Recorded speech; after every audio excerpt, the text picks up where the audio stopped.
বড় এক দাবি করেছে ইরান। ইসরায়েলি গুরুত্বপূর্ণ গোয়েন্দা কার্যালয়ে হামলা চালানো হয়েছে। ইরানি সেনাবাহিনী জানিয়েছে তারা ইসরায়েলি সামরিক গোয়েন্দা শাখা আমান এবং বিশেষ সাইবার ইউনিট 8200 লক্ষ্য করে বড় ধরনের ড্রোন অভিযান পরিচালনা করেছে। এই আনুষ্ঠানিক বিবৃতিতে ইরানি সেনাবাহিনী জানায় ভোররাত থেকে শুরু হওয়া এই অভিযানে ইসরায়েলের সামরিক গোয়েন্দা সদর দপ্তর, তথ্য প্রক্রিয়াকরণ কেন্দ্র এবং অধিকৃত ভূখণ্ডের কয়েকটি যুদ্ধ বিমান ঘাঁটিকে লক্ষ্যবস্তু করা হয়েছে। ইরানের দাবি অনুযায়ী এই হামলায় একাধিক গুরুত্বপূর্ণ সামরিক স্থাপনায় আঘাত হানা হয়েছে। যদিও ইসরায়েলের পক্ষ থেকে এ বিষয়ে এখনো বিস্তারিত কিছু জানানো হয়নি। তেহরান বলছে এটি ছিল প্রতিশোধের শুরু। ড্রোন ও ক্ষেপণাস্ত্র নিয়ে তাদের সশস্ত্র বাহিনী একের পর এক অভিযান চালাচ্ছে। ইরানি সেনাবাহিনী তাদের বিবৃতিতে জানিয়েছে এই অভিযান এখানেই শেষ নয়, অধিকৃত ভূখণ্ডে হামলা অব্যাহত থাকবে। তাদের ভাষায় দেশের সাহসী নেতা, বীর কমান্ডার এবং নিরপরাধ নাগরিকদের রক্তের প্রতিশোধ নেওয়া না পর্যন্ত এই অভিযান চলবে। তবে শুধু ইসরায়েল নয়, এই উত্তেজনার আগুন ছড়িয়ে পড়েছে পুরো মধ্যপ্রাচ্যে। এবার বিভিন্ন মার্কিন সামরিক ঘাঁটিতেও বড় ধরনের হামলা চালানোর দাবি করেছে ইরানের ইসলামী বিপ্লবী গার্ড কোর। IRGC জানিয়েছে তাদের নৌবাহিনী অপারেশন ট্রু প্রমিস 4 এর অংশ হিসেবে এই হামলা চালিয়েছে। এটি ছিল ওই অভিযানের 49তম ধাপ। ইরানি সূত্র বলছে 3টি আলাদা ফরমেশনে ভাগ হয়ে ড্রোন ও ক্ষেপণাস্ত্র ইউনিটগুলো এই আক্রমণ পরিচালনা করে। বিশেষ করে সংযুক্ত আরব আমিরাতের আল ধাফরা বিমান ঘাঁটিতে বড় আঘাত হানা হয়েছে বলে দাবি করা হয়েছে। সেখানে Patriot radar system, control tower এবং বিমান বিধ্বংসী হ্যাঙ্গার লক্ষ্য করে বিস্ফোরক ড্রোন ও ব্যালিস্টিক ক্ষেপণাস্ত্র নিক্ষেপ করা হয়েছে। এছাড়া বাহরাইনের শেখ ঈসা বিমান ঘাঁটির আগাম সতর্কবার্তা রাডার, জ্বালানি তেলের ট্যাঙ্ক এবং কেন্দ্রীয় জাম্পেও হামলার খবর পাওয়া গেছে। আরেকটি হামলা চালানো হয়েছে আল উদেইদ বিমান ঘাঁটি সংলগ্ন একটি হেলিকপ্টার ঘাঁটিতে। সেখানে সামরিক সরঞ্জামের ডিপো এবং হেলিকপ্টার রক্ষণাবেক্ষণ কেন্দ্রগুলো ক্ষতিগ্রস্ত হয়েছে বলে দাবি করা হয়েছে। IRGC নৌবাহিনীর কমান্ডার আলী রেজা তাংসিরি সামাজিক যোগাযোগ মাধ্যম এক্সে এক বার্তায় এই অভিযানের সাফল্যের কথা নিশ্চিত করেছেন। তিনি বলেন, মার্কিন ঘাঁটিগুলোর গুরুত্বপূর্ণ লক্ষ্যবস্তুতে ধারাবাহিকভাবে আঘাত হানা হয়েছে এবং অনেক স্থানে অগ্নিকাণ্ডের ঘটনা ঘটেছে। এদিকে হামলার পাশাপাশি আরও বড় ঘোষণা দিয়েছে IRGC। তারা বলেছে হরমুজ প্রণালী এখন তাদের পূর্ণ নিয়ন্ত্রণে। বিশ্বের অন্যতম গুরুত্বপূর্ণ এই সমুদ্র পথ দিয়ে প্রতিদিন বিপুল পরিমাণ তেলবাহী জাহাজ চলাচল করে। কিন্তু ইরান স্পষ্ট জানিয়ে দিয়েছে শত্রু রাষ্ট্র বা তাদের মিত্রদের কোনো তেলবাহী ট্যাঙ্কার বা বাণিজ্যিক জাহাজ এই পথ দিয়ে চলাচল করতে পারবে না। তাদের সতর্কবার্তা খুবই স্পষ্ট। এই পথে কোনো জাহাজ চলাচল করলে সেটিকে লক্ষ্যবস্তু হিসেবে বিবেচনা করা হতে পারে। ফলে মধ্যপ্রাচ্যের পরিস্থিতি এখন আরও উত্তপ্ত হয়ে উঠেছে। একদিকে ইসরায়েলের গোয়েন্দা স্থাপনায় হামলার দাবি, অন্যদিকে মার্কিন ঘাঁটিতে আঘাত। সব মিলিয়ে সংঘাত দ্রুত বিস্তৃত হচ্ছে।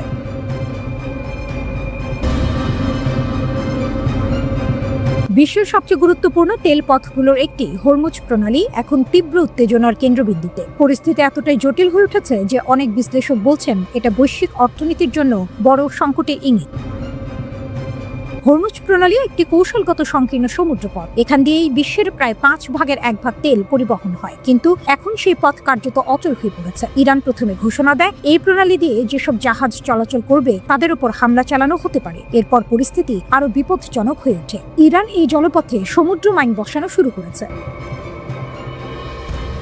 সমুদ্র মাইন হলো পানির নিচে বসানো বিস্ফোরক। কোনো জাহাজ কাছে এলেই তা বিস্ফোরিত হতে পারে। ফলে জাহাজ চলাচল অত্যন্ত ঝুঁকিপূর্ণ হয়ে যায়। এই পরিস্থিতি ঠেকাতে যুক্তরাষ্ট্রের সামরিক বাহিনী অভিযান শুরু করেছে। তারা ইরানের কিছু জাহাজে হামলা চালিয়েছে। যুক্তরাষ্ট্রের দাবি তারা ইতিমধ্যে ইরানের 16টি মাইন বসানো জাহাজ ধ্বংস করেছে। তবে এখানেই শেষ নয়। বিশ্লেষকদের মতে ইরানের কাছে এমন জাহাজের বড় বহর রয়েছে। অনুমান করা হচ্ছে এই বহরের 80 থেকে 90% এখনো অক্ষত রয়েছে। অর্থাৎ ইরান চাইলে এই সমুদ্রে শত শত মাইন বসাতে পারে। এই পরিস্থিতিতে যুক্তরাষ্ট্র ছবি প্রকাশ করে তাদের অভিযানের প্রমাণ দেখানোর চেষ্টা করছে। একই সঙ্গে প্রেসিডেন্ট ডোনাল্ড ট্রাম্প ইরানকে কঠোর হুঁশিয়ারি দিয়েছেন। ট্রাম্প স্পষ্ট ভাষায় বলেছেন ইরানকে হরমুজ প্রণালী থেকে সব মাইন সরিয়ে ফেলতে হবে। কিন্তু বাস্তবতা অনেক কঠিন, কারণ এই এলাকা এখন কার্যত যুদ্ধক্ষেত্রে পরিণত হয়েছে। এমন অবস্থায় মাইন সরানো সহজ কাজ নয়। আর যতক্ষণ পর্যন্ত এই মাইনগুলো থাকবে ততক্ষণ কোনো জাহাজ নিরাপদে চলাচল করতে পারবে না। ফলে বাস্তবে বলা যায় হরমুজ প্রণালী এখন কার্যত বন্ধ। এই পরিস্থিতির প্রভাব পড়ছে পুরো বিশ্বের জ্বালানি বাজারে, কারণ এই পথ দিয়ে প্রতিদিন প্রায় 20 মিলিয়ন ব্যারেল তেল পরিবহন হয়। সেই সরবরাহ এখন মারাত্মকভাবে ব্যাহত হয়েছে। বিশ্ব তাই বিকল্প সমাধান খুঁজতে শুরু করেছে। এক্ষেত্রে বড় সিদ্ধান্ত নিয়েছে আন্তর্জাতিক জ্বালানি সংস্থা IEA। তারা ঘোষণা দিয়েছে বিশ্ববাজার স্থিতিশীল রাখতে বিভিন্ন দেশের কৌশলগত মজুদ থেকে 300 থেকে 400 মিলিয়ন ব্যারেল তেল ছাড়া হবে। এটি হবে তাদের ইতিহাসের সবচেয়ে বড় তেল মজুদ উন্মুক্ত করার সিদ্ধান্ত। এই তেল বিভিন্ন সদস্য দেশের কৌশলগত মজুদে রাখা থাকে। সাধারণত বড় সংকটের সময়ই এই মজুদ ব্যবহার করা হয়। এর আগে 2022 সালে ইউক্রেন যুদ্ধ শুরু হলে এমন পদক্ষেপ নেওয়া হয়েছিল। তখন রাশিয়ার আক্রমণের পর প্রায় 180 মিলিয়ন ব্যারেল তেল বাজারে ছাড়া হয়েছিল। কিন্তু এবার পরিস্থিতি আরো বড়, তাই তেলের পরিমাণ দ্বিগুণ করার পরিকল্পনা করা হয়েছে। তবে এই পরিকল্পনারও একটি বড় সমস্যা আছে। তেল মজুদ থাকা এক বিষয়, কিন্তু সেটি দ্রুত বাজারে পৌঁছে দেওয়া আরেক বিষয়। মার্কিন ব্যাংক জেপি মর্গান বলছে এই তেল ছাড়লেও সরবরাহ খুব বেশি বাড়বে না। তাদের হিসাব অনুযায়ী এতে প্রতিদিন মাত্র 1 থেকে 2 মিলিয়ন ব্যারেল তেল সরবরাহ বাড়বে। অথচ বর্তমানে বাজারে ঘাটতি তৈরি হয়েছে প্রতিদিন প্রায় 20 মিলিয়ন ব্যারেল। অর্থাৎ ক্ষতির তুলনায় নতুন সরবরাহ খুবই সামান্য।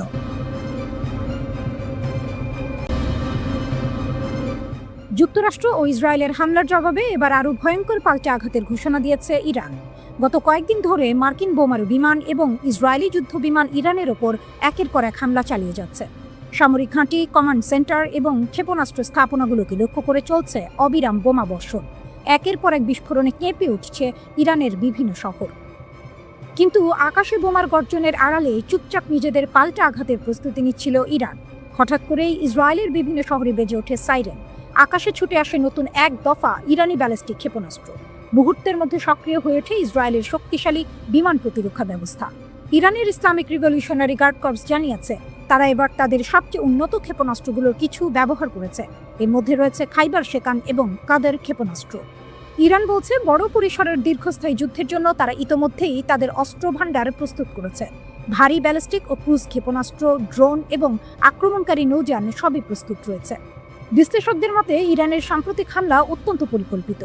কিছু ক্ষেপণাস্ত্র আকাশে অত্যন্ত দ্রুত গতিতে উড়ে যায়, আবার কিছু মাঝপথে দিক পরিবর্তন করতে পারে। এই কৌশলের লক্ষ্য একটাই, ইসরায়েলের বহুস্তর প্রতিরক্ষা ব্যবস্থা ভেঙে ফেলা। আর কিছু ক্ষেত্রে সেই পরিকল্পনা সফল হচ্ছে। কিছু ক্ষেপণাস্ত্র প্রতিরক্ষা ব্যবস্থা ভেদ করে লক্ষ্যবস্তুতে আঘাত হানছে। ইরানের বক্তব্য অনুযায়ী তাদের কিছু ক্ষেপণাস্ত্রে ক্লাস্টার বা গুচ্ছ ওয়ারহেড ব্যবহার করা হয়েছে। এসব ওয়ারহেড লক্ষ্যবস্তুতে পৌঁছানোর পর খুলে গিয়ে বড় এলাকায় ছোট ছোট বিস্ফোরক ছড়িয়ে দেয়। ফলে একই সঙ্গে বহু স্থানে বিস্ফোরণ ঘটে। এতে প্রতিরক্ষা ব্যবস্থা দিয়ে সবগুলো বিস্ফোরক আটকানো প্রায় অসম্ভব হয়ে পড়ে। এদিকে যুক্তরাষ্ট্র ও ইসরায়েলের দাবি, গত 28 ফেব্রুয়ারি থেকে তারা ইরানের ওপর 6000-এর বেশি লক্ষ্যবস্তুতে হামলা চালিয়েছে। তাদের মতে এসব হামলায় ইরানের ক্ষেপণাস্ত্র ও ড্রোন স্থাপনাগুলোর বড় অংশ ধ্বংস হয়ে গেছে। কিন্তু বাস্তবতা বলছে অন্য কথা। প্রতিটি নতুন হামলার পরও ইরান দেখিয়ে দিচ্ছে যে তাদের হাতে এখনও শক্তিশালী অস্ত্র ভাণ্ডার রয়েছে। তারা এখনও বড় ধরনের ক্ষতি করার সক্ষমতা রাখে। ইরান এবার আরও ভারী ক্ষেপণাস্ত্র ব্যবহারের হুমকি দিয়েছে। দেশটির ইসলামিক রিভলিউশনারি গার্ডস বা IRGC-র এক শীর্ষ কমান্ডার জানিয়েছেন এখন থেকে ইরান 1000 কেজি বা তার বেশি ওজনের বিস্ফোরক বহন করতে পারে এমন ক্ষেপণাস্ত্র ব্যবহার করতে পারে। এখন পর্যন্ত ইরান যেসব ক্ষেপণাস্ত্র ব্যবহার করেছে সেগুলোর বেশিরভাগই ছিল 1000 কেজির কম ওজনের বোমাবাহী। কিন্তু নতুন ঘোষণার মাধ্যমে ইরান জানিয়ে দিল আগামী দিনে আরও শক্তিশালী ও ভারী বিস্ফোরকযুক্ত ক্ষেপণাস্ত্র ব্যবহারের পথে তারা এগোতে পারে। রিভলিউশনারি গার্ডসের শীর্ষ কমান্ডার ব্রিগেডিয়ার জেনারেল মজিদ মোসাভি এই ঘোষণা দেন। তিনি বলেন, নতুন এই কৌশল কার্যকর হলে প্রতিটি ক্ষেপণাস্ত্রের বিস্ফোরণের এলাকা, আঘাতের ক্ষমতা এবং ধ্বংসের মাত্রা আগের চেয়ে অনেক বেশি হবে। অনেক ক্ষেত্রে তা দ্বিগুণেরও বেশি হতে পারে। যুক্তরাষ্ট্র ও ইসরায়েলের চলমান হামলার মধ্যে ইরানের এই ঘোষণা এসেছে। ফলে বিশ্লেষকরা বলছেন এটি মূলত আরও শক্ত প্রতিশোধমূলক হামলার প্রস্তুতিরই ইঙ্গিত।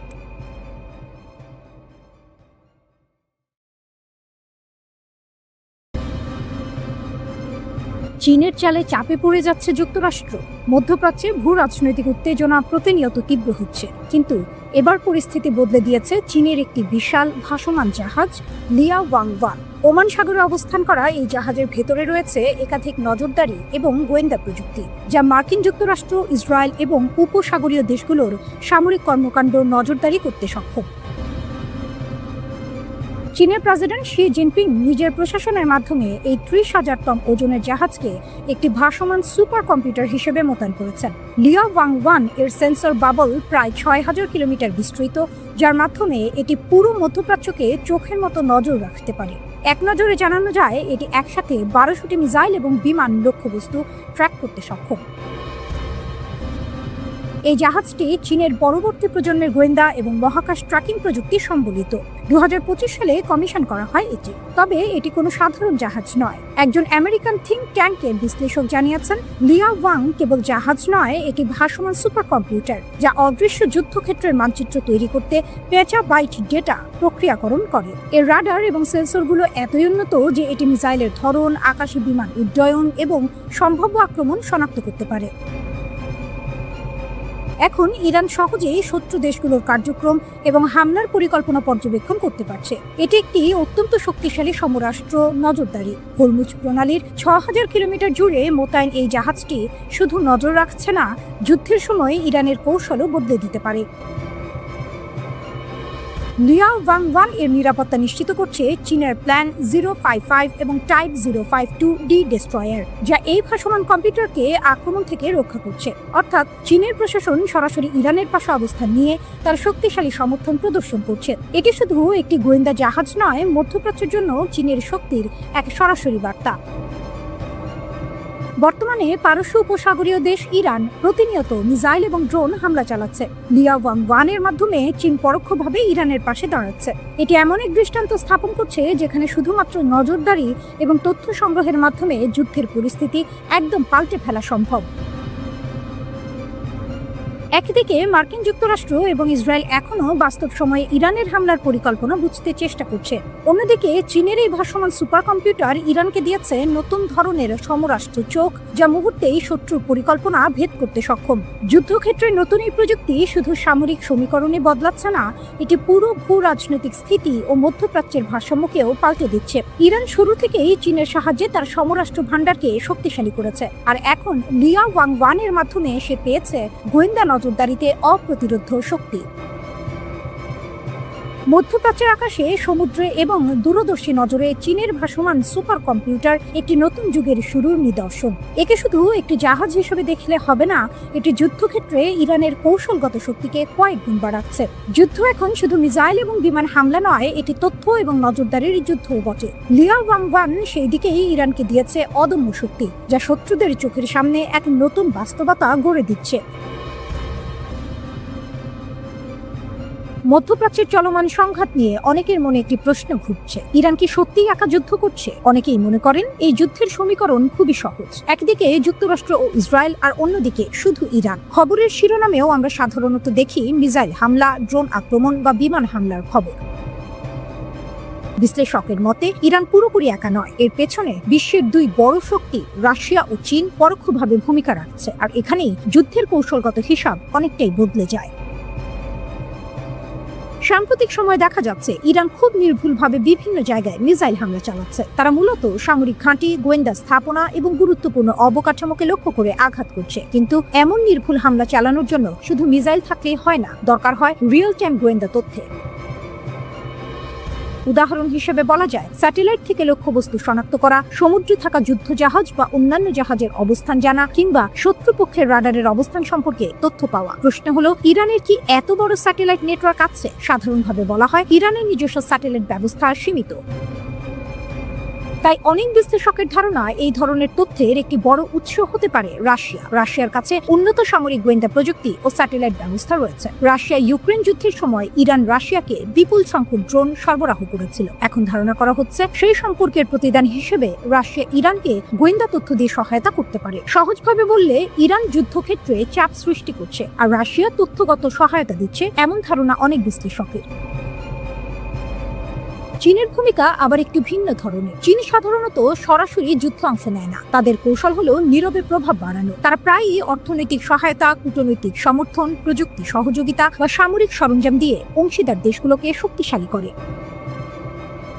কিছু প্রতিবেদনে বলা হয়েছে ইরান উন্নত অ্যান্টিশিপ মিসাইল এবং সংখ্যাগত হাইপারসনিক প্রযুক্তির ক্ষেত্রেও অগ্রগতি অর্জন করেছে। এসব অস্ত্র বিশেষভাবে নৌবাহিনীর বিরুদ্ধে ব্যবহার করার জন্য তৈরি করা হয়। চীন সরাসরি যুক্তরাষ্ট্রের সঙ্গে সংঘাতে জড়াতে চায় না, কিন্তু মধ্যপ্রাচ্যে পশ্চিমা প্রভাব কমে গেলে চীনের কৌশলগত সুবিধা বাড়তে পারে। অনেক বিশ্লেষক এই সংঘাতকে একটি স্তর ভিত্তিক শক্তির কাঠামো হিসেবেও ব্যাখ্যা করেন। নিচের স্তরে রয়েছে বিভিন্ন আঞ্চলিক সশস্ত্র গোষ্ঠী ও মিলিশিয়া, তার উপরে রয়েছে ইরান, আর এর উপরে বড় শক্তি হিসেবে রয়েছে রাশিয়া ও চীন। অর্থাৎ এই যুদ্ধ শুধু একটি দেশের লড়াই নয়, বরং বড় শক্তিগুলোর পরোক্ষ প্রতিযোগিতার অংশ। এই সংঘাতের প্রভাব শুধু যুদ্ধক্ষেত্রে সীমাবদ্ধ নেই, অর্থনীতি ও ভূ রাজনীতিতেও এর প্রভাব পড়ছে। জ্বালানি বাজারেও বড় পরিবর্তনের ইঙ্গিত দেখা যাচ্ছে। একসময় অনেক দেশকে রাশিয়ার তেল না কিনতে বলা হয়েছিল, কিন্তু এখন দেখা যাচ্ছে অনেক দেশ আবার সেই তেল কিনতে আগ্রহ দেখাচ্ছে। সব মিলিয়ে অনেক বিশ্লেষকের ধারণা, এই যুদ্ধ শেষ হলেও বিশ্ব রাজনীতি আগের মতো থাকবে না। নতুন একটি ভূ রাজনৈতিক বাস্তবতা তৈরি হচ্ছে, আর সেই নতুন বাস্তবতার গল্প শুধু ওয়াশিংটন বা তেল আবিব নয়, তেহরান, বেইজিং এবং মস্কো লিখছে। প্রতিশোধের অভিযানে মার্কিন বাহিনীর বড় ক্ষতির দাবি ইরানের খাতাম আল আনবিয়া সেন্ট্রাল হেডকোয়ার্টার্সের মুখপাত্র জানিয়েছেন, প্রতিশোধমূলক সামরিক অভিযানে মার্কিন বাহিনীর বড় ধরনের ক্ষয়ক্ষতি হয়েছে। তার মতে, ইরানের সশস্ত্র বাহিনীর এই অভিযানে যুক্তরাষ্ট্রের সামরিক স্থাপনা ও সৈন্যরা ব্যাপকভাবে ক্ষতিগ্রস্ত হয়েছে। মুখপাত্র জানান, 24 ঘন্টায় মধ্যপ্রাচ্যের বিভিন্ন স্থানে থাকা মার্কিন সামরিক ঘাঁটিতে শক্তিশালী হামলা চালানো হয়েছে। তেহরানের দাবি, এসব হামলায় 2 শতাধিক মার্কিন সেনা নিহত অথবা আহত হয়েছে। এই হামলাগুলো অপারেশন ট্রু প্রমিস 4 এর অংশ হিসেবে চালানো হয়েছে। এতে যুক্তরাষ্ট্রের সামরিক অবকাঠামো ও গুরুত্বপূর্ণ সরঞ্জামের অপূরণীয় ক্ষতি হয়েছে বলেও তিনি উল্লেখ করেন। ইরানের দেয়া তথ্য অনুযায়ী পারস্য উপসাগরীয় অঞ্চলে থাকা যুক্তরাষ্ট্রের ইউনাইটেড স্টেটস ফিফথ ফ্লিট এ হামলায় অন্তত 21 জন মার্কিন সেনা নিহত হয়েছে। এছাড়া আরও অনেক সেনা গুরুতর আহত হয়ে চিকিৎসাধীন রয়েছে। এছাড়াও সংযুক্ত আরব আমিরাতে অবস্থিত আল-ধাফরা এয়ারবেস বিমান ঘাঁটিতে চালানো হামলায় প্রায় 200 জন মার্কিন সেনা হতাহত হয়েছে বলে দাবি করেছে ইরান। শুধু সামরিক ঘাঁটি নয়, পারস্য উপসাগরের উত্তর অংশে যুক্তরাষ্ট্রের মালিকানাধীন একটি তেলবাহী ট্যাঙ্কারেও হামলা চালিয়েছে ইরানি বাহিনী। তাদের দাবি, এই হামলাটিও সফলভাবে সম্পন্ন হয়েছে। এর আগে গত 28 ফেব্রুয়ারি ইরানের সর্বোচ্চ নেতা আলী খামেনি এবং কয়েকজন জ্যেষ্ঠ সামরিক কমান্ডারকে হত্যার পর যুক্তরাষ্ট্র ও ইসরায়েল ইরানের বিরুদ্ধে সামরিক অভিযান শুরু করে। ইরান বলছে, সাম্প্রতিক হামলাগুলো সেই অভিযানের সরাসরি পাল্টা জবাব। এই প্রতিক্রিয়ায় ইরানের সশস্ত্র বাহিনী দখলকৃত অঞ্চল এবং প্রতিবেশী দেশগুলোতে থাকা মার্কিন ও ইসরায়েলি লক্ষ্যবস্তুতে একযোগে ক্ষেপণাস্ত্র ও ড্রোন হামলা চালায়। খাতাম আল আনবিয়া সদর দপ্তর জানিয়েছে, ইরানের বিভিন্ন সামরিক ইউনিটের অপারেশন পরিকল্পনা ও সমন্বয়ের দায়িত্ব তাদের উপরই থাকে। তাদের দাবি, প্রতিশোধমূলক এইসব আক্রমণ অত্যন্ত সুপরিকল্পিতভাবে পরিচালনা করা হয়েছে। ভূখণ্ড ব্যবহার করতে দিলেই হামলা, প্রতিবেশী দেশগুলোকে ইরানের কড়া হুঁশিয়ারি। প্রতিবেশী দেশগুলোর উদ্দেশ্যে এবার কঠোর বার্তা দিয়েছে ইরান। তেহরান স্পষ্ট করে বলেছে, আঞ্চলিক কোনো দেশ যদি ইরানের শত্রুদের নিজেদের ভূখণ্ড ব্যবহার করতে দেয়, তাহলে সেই দেশগুলোর ওপরেও হামলা চালানো হতে পারে এবং এমন আক্রমণ অব্যাহত থাকবে। এই হুঁশিয়ারি দিয়েছেন ইরানের কট্টরপন্থী বিচার বিভাগের প্রধান ও অন্তর্বর্তীকালীন নেতৃত্ব পরিষদের সদস্য গোলাম হোসেন মোহসেনি। বার্তা সংস্থা এজেন্স ফ্রান্স প্রেস এর প্রতিবেদনে বলা হয়েছে, ইরানের সশস্ত্র বাহিনীর কাছে থাকা তথ্য অনুযায়ী মধ্যপ্রাচ্যের কিছু দেশ সরাসরি বা পরোক্ষভাবে তাদের ভূখণ্ড শত্রুপক্ষকে ব্যবহারের সুযোগ দিচ্ছে। মোহসেনি বলেন, যেসব জায়গা থেকে ইরানের বিরুদ্ধে হামলার জন্য সহায়তা, সরঞ্জাম বা সুবিধা দেওয়া হচ্ছে, সেসব স্থানকে ইরান লক্ষ্যবস্তু হিসেবে বিবেচনা করবে। তিনি আরও বলেন, দেশের নিরাপত্তা নিশ্চিত করতে ইরান এ ধরনের লক্ষ্যবস্তুতে শক্তিশালী হামলা চালিয়ে যাবে। এদিকে বাহরাইনে মার্কিন ঘাঁটি লক্ষ্য করে ইরান হামলা চালিয়েছে বলে জানিয়েছে ইরানের ইসলামী বিপ্লবী গার্ড কোর IRGC। বাহরাইনে জুফায়ের ঘাঁটি লক্ষ্য করে এই ক্ষেপণাস্ত্র হামলা চালানো হয়েছে। IRGC বলেছে, কাশ্মীর একটি পানির প্ল্যান্টের ওপর মার্কিন হামলার জবাবে হিসেবে এই হামলা চালানো হয়েছে।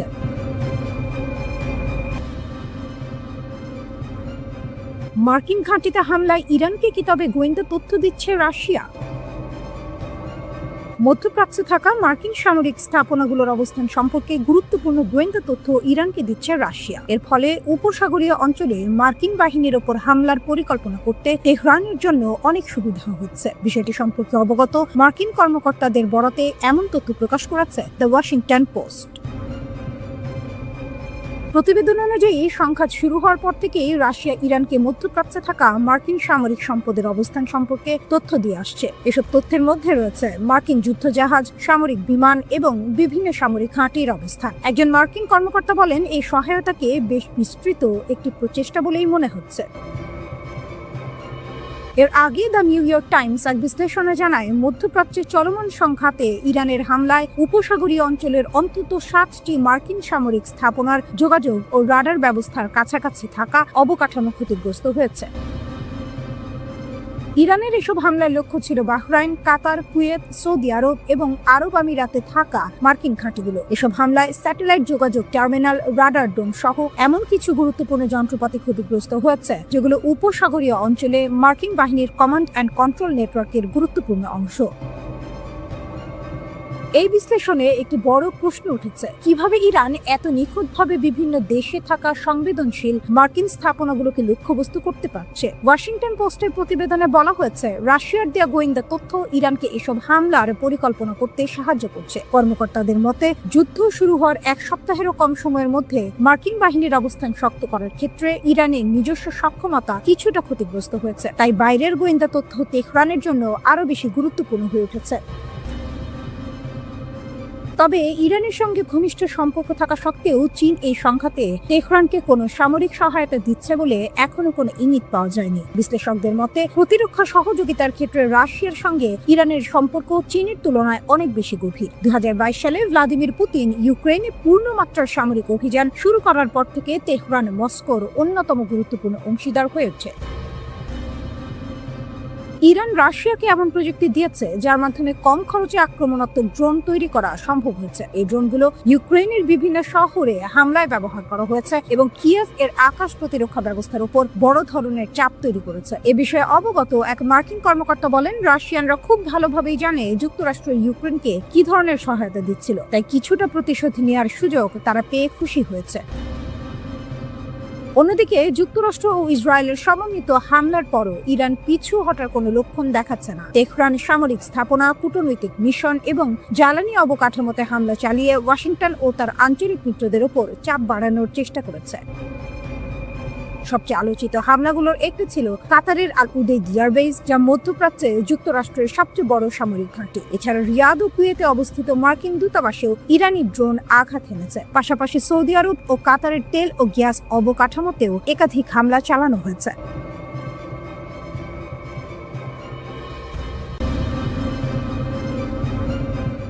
মিসাইলের গর্জন, সাইরেনের শব্দ আর আতঙ্কে জমে থাকা নিঃশ্বাস সব মিলিয়ে ইসরায়েল যুক্তরাষ্ট্রের জন্য বিস্ফোরক বাস্তবতা। এবার লক্ষ্য কাতার আর কেন্দ্রবিন্দুতে বিশ্বের অন্যতম গুরুত্বপূর্ণ সামরিক ঘাঁটি। এক নাটকীয় হামলায় ইরান সরাসরি আঘাত হেনেছে ইউনাইটেড স্টেটস সেন্ট্রাল কমান্ডের ফরওয়ার্ড হেডকোয়ার্টারে, যা কাতারের দোহায় অবস্থিত আল উদেইদ এয়ারবেসে। এই ঘাঁটি পুরো মধ্যপ্রাচ্যে যুক্তরাষ্ট্রের সামরিক শক্তির মূল কেন্দ্র। কাতারের প্রতিরক্ষা মন্ত্রণালয় জানিয়েছে, ইরান থেকে 2টি ব্যালিস্টিক ক্ষেপণাস্ত্র ছোড়া হয়। এর মধ্যে একটি আকাশ প্রতিরক্ষা ব্যবস্থার মাধ্যমে ধ্বংস করা হয়, অন্যটি ঘাঁটির ভেতরে গিয়ে পড়ে। কিন্তু ক্ষয়ক্ষতির পরিমাণ ঠিক কতটা তা এখনো স্পষ্ট নয়। আল উদেইদ যুক্তরাষ্ট্রের মধ্যপ্রাচ্যের সামরিক অভিযানের নার্ভ সেন্টার। এখান থেকে পরিচালিত হয় আকাশপথে হামলা, সমন্বয় করা হয় মিত্রবাহিনীর অপারেশন এবং বজায় রাখা হয় পুরো অঞ্চলে মার্কিন উপস্থিতি। অর্থাৎ এই ঘাঁটিতে হামলা মানে সরাসরি যুক্তরাষ্ট্রের শক্তির কেন্দ্রে আঘাত। অত্যাধুনিক সমরাষ্ট্রে সজ্জিত ইরানের অস্ত্র ভান্ডার, এর শক্তিশালী ব্যালিস্টিক মিসাইলের মোকাবিলা করতে তাদের ক্ষেপণাস্ত্র ভান্ডার এবং উৎপাদন কেন্দ্র চিহ্নিত করে তা ধ্বংস করাই এখন মূল লক্ষ্য আমেরিকার। কিন্তু কাজটা অত সহজ নয়। এর কারণ হলো ইরানের ভূগর্ভস্থ মিসাইল সিটি। আমেরিকার নজরদারি উপগ্রহ এবং ড্রোনের চোখ এড়াতে ইরান এক অভিনব ভৌগোলিক কৌশল ব্যবহার করছে। মাটির প্রায় 500 মিটার নিচে গোপনে একটা আস্ত শহর তৈরি করেছে ইরান। সেখানেই মজুদ থাকে তাদের সমরাস্ত্র। আন্তর্জাতিক সংবাদ মাধ্যমের রিপোর্ট অনুযায়ী ইরানের জাগ্রস এবং আলবোর্স পর্বতের গভীরে কোনো অজানা লোকেশনেই অবস্থিত এই শহর। সাধারণ মিসাইল বা এয়ার স্ট্রাইকে এই শহর ধ্বংস করা সম্ভব নয়। ইরানের ব্যালিস্টিক মিসাইল শক্তি এখন বিশ্বের অন্যতম শক্তিশালী হিসেবে ধরা হয়। 2019 সালে যুক্তরাষ্ট্রের ডিফেন্স ইন্টেলিজেন্স এজেন্সি নিজেই জানিয়েছিল, পুরো পশ্চিম এশিয়ায় ইরানের কাছে সবচেয়ে বড় এবং সবচেয়ে বৈচিত্র্যময় ব্যালিস্টিক ক্ষেপণাস্ত্রের ভান্ডার রয়েছে। সহজভাবে বললে, ইরানের কাছে শুধু বেশি সংখ্যক মিসাইলই নেই, বরং বিভিন্ন ধরনের ভিন্ন ভিন্ন ক্ষমতার মিসাইলও আছে। এই বিশাল মিসাইল ভান্ডারই এখন ইরানের সবচেয়ে বড় শক্তি, আর এই শক্তিকেই তারা ব্যবহার করছে তাদের শক্তিশালী প্রতিপক্ষের বিরুদ্ধে প্রধান অস্ত্র হিসেবে। Center for strategic and international স্টাডিজের মিসাইল ডিফেন্স প্রজেক্টের পরিচালক টম কারাকো সম্প্রতি এক সাক্ষাৎকারে বলেছেন, আমেরিকার সেনা সর্বশক্তি দিয়ে টার্গেটে আঘাত হানার চেষ্টা করছে। কোথায় সেগুলো রয়েছে সে বিষয়ে আমাদের এখন মোটামুটি ধারণা হয়ে গিয়েছে, কিন্তু সবকিছু ধ্বংস করা এবং নির্ভুল মূল্যায়ন করা খুবই কঠিন। ইসরায়েল ও যুক্তরাষ্ট্রের ধারাবাহিক হামলার লক্ষ্য ইরানের ক্ষেপণাস্ত্র সক্ষমতা দ্রুত নির্মূল করা। কিছু বিশ্লেষক ধারণা করেছিলেন টানা আঘাতে ইরানের ক্ষেপণাস্ত্র ভান্ডারে শিগগিরই টান পড়তে পারে, তবে ইসরায়েল বলছে বাস্তবতা ভিন্ন। ইরানের হাতে এখনও উল্লেখযোগ্য ক্ষেপণাস্ত্র সক্ষমতা রয়ে গেছে। ইসরায়েলি সেনাবাহিনীর মুখপাত্র ব্রিগেডিয়ার জেনারেল এফি ডেফরিন এক ব্রিফিংয়ে বলেন, ইরানের হাতে এখনও উল্লেখযোগ্য সক্ষমতা রয়েছে।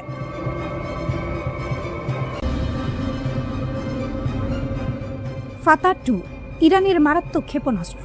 প্রভাবশালী সামরিক সাময়িকী মিলিটারি ওয়াচ ম্যাগাজিন এক প্রতিবেদনে জানিয়েছে, ইরানের তৈরি এই ফাতা-2 হাইপারসনিক ক্ষেপণাস্ত্রকে বর্তমান বিশ্বের প্রচলিত কোনো আকাশ প্রতিরক্ষা ব্যবস্থায় কার্যত ঠেকাতে পারছে না। এই দাবির পেছনে শুধু তত্ত্ব নয়, আছে বাস্তবের ইঙ্গিত। প্রতিবেদন অনুযায়ী সাম্প্রতিক অভিযানে ইসরায়েলের উচ্চ মূল্যের সামরিক লক্ষ্যবস্তুতে অন্তত 3টি সফল আঘাত হেনেছে এই ক্ষেপণাস্ত্র। অর্থাৎ এটি শুধু কাগজে কলমে শক্তিশালী নয়, বাস্তব যুদ্ধক্ষেত্রেও তার ক্ষমতার প্রমাণ রাখছে। কিন্তু প্রশ্ন হচ্ছে, কেন এটি এত ভয়ঙ্কর? উত্তর লুকিয়ে আছে এর প্রযুক্তিতে। ফাতা-2 ব্যবহার করে হাইপারসনিক গ্লাইড ভেহিকেল বা HGV প্রযুক্তি। এটি সাধারণ ব্যালিস্টিক ক্ষেপণাস্ত্রের মতো সরল পথে চলে না, বরং বায়ুমণ্ডলের ওপরের স্তরে উঠে গিয়ে হঠাৎ দিক পরিবর্তন করে, গতিপথ বদলায়, কখনো নিচে নামে আবার উপরে উঠে, ঠিক যেন আকাশে ছুটে চলা এক বুদ্ধিমান শিকারী। এই অপ্রত্যাশিত গতিবিধির কারণেই এটি রাডারের চোখ ফাঁকি দিতে পারে।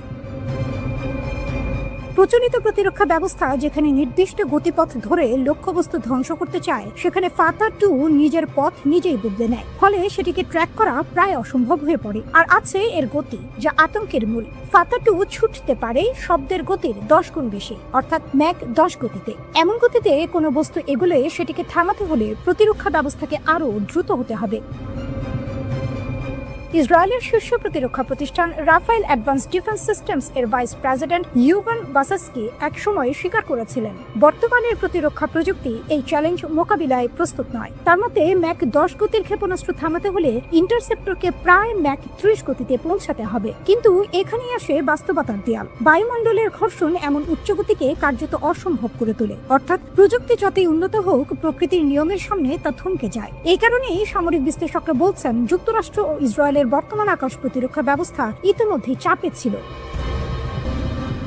ইরানের পুরনো ব্যালিস্টিক ক্ষেপণাস্ত্রের বিরুদ্ধেই তারা হিমশিম খাচ্ছিল। তার উপর এখন যুক্ত হয়েছে হাইপারসনিক প্রযুক্তির এই নতুন স্তর। এ যেন এক নতুন সমীকরণ, যেখানে প্রতিরক্ষা পিছিয়ে পড়ছে আর আক্রমণ এগিয়ে যাচ্ছে দ্রুত গতিতে। ইসরায়েল অবশ্য বসেনি, তার একটি বিশেষ জোন ডিফেন্স মডেল তৈরির কথা ভাবছে, যেখানে নির্দিষ্ট এলাকায় বহুস্তর প্রতিরক্ষা তৈরি করা হবে। কিন্তু এই পরিকল্পনা বাস্তবায়ন করতে সময় লাগতে পারে কয়েক দশক, খরচ হতে পারে বিলিয়ন ডলার। অর্থাৎ সমাধান আছে, কিন্তু তা এখনই নয়। বর্তমান বাস্তবতায় সামরিক বিশ্লেষকদের একটাই স্পষ্ট ধারণা, ফাতা-2 এখন এমন এক অস্ত্র যা প্রতিরক্ষা প্রাচীরকে অতিক্রম করার ক্ষমতা রাখে প্রায় বাধাহীনভাবে। যুক্তরাষ্ট্র ও ইসরায়েলি লক্ষ্যবস্তুর বিরুদ্ধে চলমান অপারেশন ট্রু প্রমিস 4 অভিযানে ইরানের ইসলামী বিপ্লবী গার্ড কোর IRGC-র নৌ ইউনিটের আত্মঘাতী ড্রোনগুলো অত্যন্ত গুরুত্বপূর্ণ ভূমিকা পালন করছে।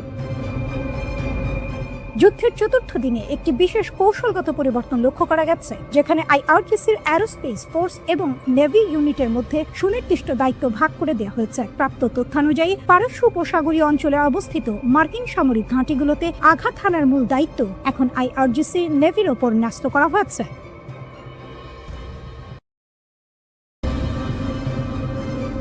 হিজবুল্লাহর সমন্বিত হামলা, একাধিক ইসরায়েলি ঘাঁটি কাঁপল। এক রাত, এক দিন, আর তাতে যেন বদলে গেল যুদ্ধের ছন্দ। লেবাননের সশস্ত্র সংগঠন হিজবুল্লাহ একের পর এক আঘাতে কাঁপিয়ে দিয়েছে ইসরায়েলের গুরুত্বপূর্ণ সামরিক ঘাঁটিগুলো। 3 মার্চ বিকেল, সময় তখন প্রায় 5টা। হঠাৎ করে হাইফার আকাশে গর্জে ওঠে ড্রোনের ঝাঁপ। লক্ষ্য কিরিয়াত এলিয়েজারের আয়রন ডোম রাডার সিস্টেম। আকাশ প্রতিরক্ষার হৃদয়ে আঘাত। পরের দৃশ্য আরো নাটকীয়। 4 মার্চ ভোর 4:30, ড্রোনের স্কোয়াড্রন উড়ে যায় আইন সীমার ঘাঁটির দিকে, যে সীমান্ত থেকে প্রায় 75 কিলোমিটার দূরে। একটি ক্ষেপণাস্ত্র প্রতিরক্ষা ঘাঁটি। যুদ্ধের ঢালেই সরাসরি আঘাত। একসঙ্গে বহু লক্ষ্য, যেন পরিকল্পিত ঝড়। দিন বাড়ার সঙ্গে সঙ্গে হামলার তীব্রতাও বাড়ে। দুপুর 2টা, একই সময়ে একাধিক লক্ষ্যবস্তুতে আঘাত। রামাত ডেভিড বিমান ঘাঁটি ড্রোন হামলা, তেল হাসমের নির্ভুল ক্ষেপণাস্ত্র আঘাত, হাইফা নৌ ঘাঁটি কামিকাজে ড্রোন হামলা। এ যেন একসঙ্গে চালানো সমন্বিত যুদ্ধ কৌশল। একটি নয়, দুটি নয়, পুরো প্রতিরক্ষা ব্যবস্থাকে চাপে ফেলার চেষ্টা। 100 অস্ত্রের ঝড়, ড্রোন, রকেট, মিসাইল। ইসরায়েলি গণমাধ্যম বলছে শুধু বুধবারই ছোড়া হয়েছে প্রায় 100টি অস্ত্র। এর মধ্যে ছিল ড্রোন, রকেট, ক্ষেপণাস্ত্র। রাতের আধারে আরও আঘাত। আগের রাতেও থামেনি হামলা।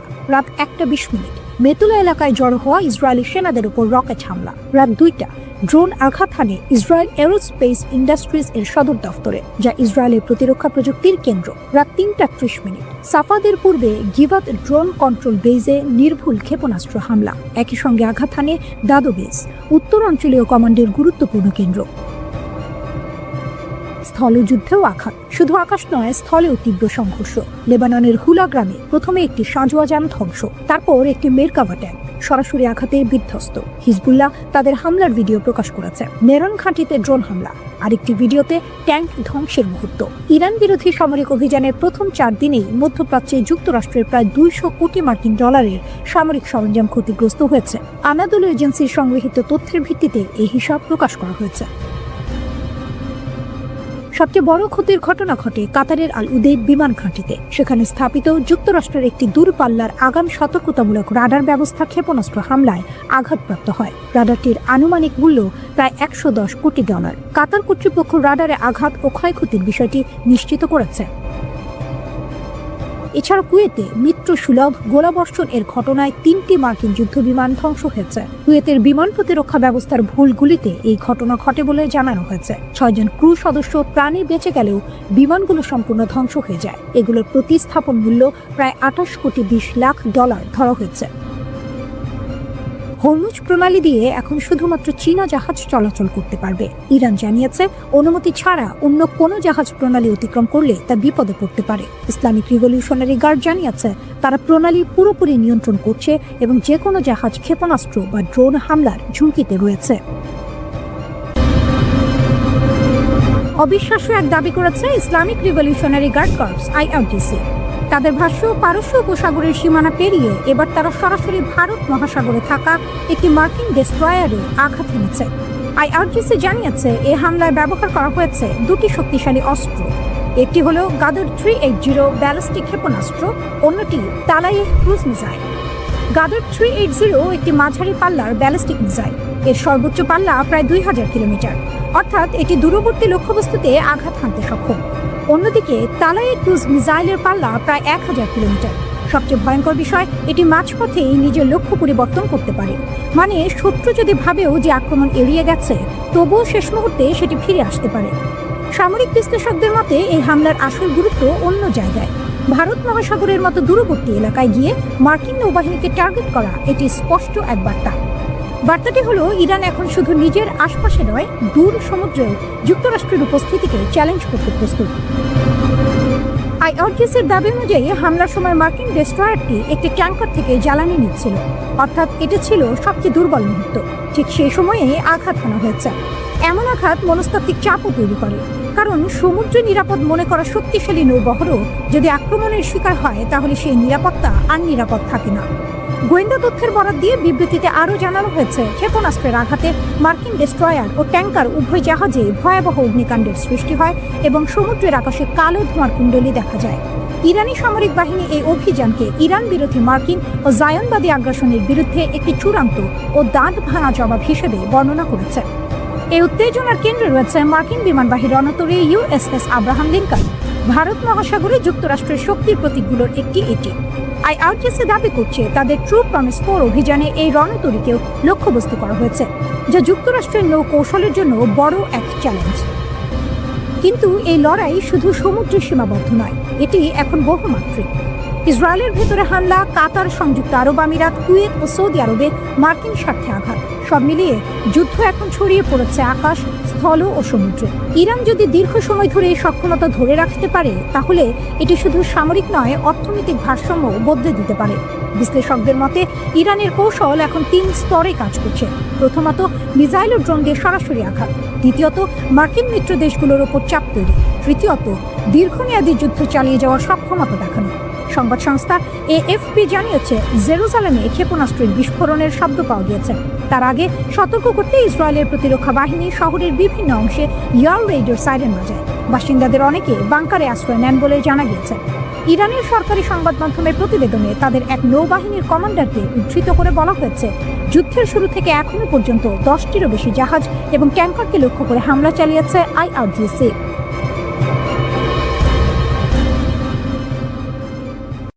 و ارتش اون کشتی‌ها رو با آتش خواهند کشید. হরমুজ প্রণালী ইরানের তুরুপের তাস, একটি সরু জলপথ, কিন্তু তার গুরুত্ব পুরো পৃথিবীর সমান। এই পথ দিয়ে যায় বিশ্বের প্রায় 20% তেল। সেই পথ বন্ধ করে দিয়েছে ইরান, যুক্তরাষ্ট্রের মাথায় হাত। খবরে বলা হচ্ছে, ইরান সিদ্ধান্ত নিয়েছে হরমুজ প্রণালী দিয়ে এখন থেকে শুধু চীনের জাহাজই চলতে পারবে। এটি কেবল একটি সামরিক পদক্ষেপ নয়, বরং কূটনৈতিক বার্তা। কারণ চীন ইতিমধ্যেই যুক্তরাষ্ট্র ও ইসরায়েলের হামলার তীব্র সমালোচনা করেছে। ইরান যেন বলছে, যারা পাশে থাকবে, পথ তাদের জন্যই খোলা। 20% তেলের পথ থেমে গেলে কি হয়? এই প্রণালী যুক্ত করেছে পারস্য উপসাগরকে খোলা সমুদ্রের সঙ্গে। এখান দিয়ে প্রতিদিন হাজার হাজার তেলবাহী জাহাজ চলাচল করে। কিন্তু এখন শত শত ট্যাঙ্কার আটকে আছে, জ্বালানি সরবরাহে অনিশ্চয়তা, বাজারে অস্থিরতা। বিশ্বজুড়ে তেলের দাম বাড়ার আশঙ্কা তৈরি হয়েছে। আইআরজিসির ঘোষণা, সবকিছু আমাদের নিয়ন্ত্রণে। ইরানের শক্তিশালী বাহিনী Islamic revolutionary guard corps IRGC বলছে, হরমুজ প্রণালী এখন সম্পূর্ণ আমাদের নিয়ন্ত্রণে। তাদের সতর্কবার্তা আরো ভয়ঙ্কর। কোন জাহাজ প্রবেশ করলে মিসাইল হামলা হতে পারে, ড্রোন আক্রমণ হতে পারে। অর্থাৎ এই জলপথ এখন কার্যত একটি যুদ্ধক্ষেত্র। উপসাগরীয় দেশগুলো চাপে। এই পথের উপর নির্ভর করে আরব আমিরাত, কাতার। তাদের জ্বালানি রপ্তানি এখন ঝুঁকিতে। বিশেষ করে এশিয়ার দেশগুলো বড় ধাক্কা খেতে পারে। হরমুজ প্রণালী পারস্য উপসাগরের বন্দরগুলোকে উন্মুক্ত সমুদ্রের সঙ্গে যুক্ত করে। বিশ্বের মোট তেলের প্রায় 20% এই পথে আসে, যা চীন ও ভারতের মতো এশিয়ার বাজারে পৌঁছায়। রুট বন্ধ থাকলে বৈশ্বিক জ্বালানি সরবরাহে বড় ধরনের অস্থিরতা তৈরি হতে পারে। চীন সব পক্ষকে প্রণালীতে নিরাপত্তা বজায় রাখতে আহ্বান জানিয়েছে এবং তার জ্বালানি নিরাপত্তা নিশ্চিত করতে প্রয়োজনীয় ব্যবস্থা নেবে। এর আগে ইরানে যুক্তরাষ্ট্র ও ইসরায়েলের বিমান হামলা নিন্দা জানিয়েছে চীন। ইরানের ওপর যুক্তরাষ্ট্র ও ইসরায়েলের চলমান সামরিক অভিযানের তীব্র সমালোচনা করে অবিলম্বে হামলা বন্ধের দাবি জানিয়েছে মস্কো ও বেজিং। রাশিয়ার পররাষ্ট্রমন্ত্রী সার্গেই ল্যাভরভ স্পষ্ট জানিয়েছেন, তেহরান পারমাণবিক বোমা তৈরি করছে এমন কোনো প্রমাণ মস্কোর কাছে নেই। চীন এই যৌথ হামলাকে আন্তর্জাতিক স্থিতিশীলতার জন্য হুমকি হিসেবে অভিহিত করে অবিলম্বে সামরিক অভিযান স্থগিত করার আহ্বান জানিয়েছে। চীনা পররাষ্ট্রমন্ত্রী ওয়াং ই তার ইসরায়েলি সমকক্ষ গিডিয়ন সার এর সঙ্গে এক ফোন আলাপে বলেন যে, যখন ওয়াশিংটন ও তেহরানের মধ্যে আলোচনা ইতিবাচকভাবে এগোচ্ছিল, ঠিক তখনই এই সামরিক হস্তক্ষেপ শান্তি প্রক্রিয়াকে বাধাগ্রস্ত করেছে। ইরান হরমুজ প্রণালী বন্ধ ঘোষণা করেছে। তেহরানের পক্ষ থেকে হুঁশিয়ারি দিয়ে বলা হয়েছে, কোনো জাহাজ প্রণালী পার হওয়ার চেষ্টা করলে রিভলিউশনারি গার্ড ও নৌবাহিনী সেটিকে লক্ষ্যবস্তু করবে। জ্বালানি বাজার পর্যবেক্ষণ ও গবেষণা প্রতিষ্ঠান কেপলার জানিয়েছে, ইরানে যুক্তরাষ্ট্র ও ইসরায়েলি বাহিনীর হামলা শুরুর পর থেকে কৌশলগতভাবে অত্যন্ত গুরুত্বপূর্ণ হরমুজ প্রণালীতে জ্বালানি তেলের ট্যাঙ্কার চলাচল 90% কমে গেছে।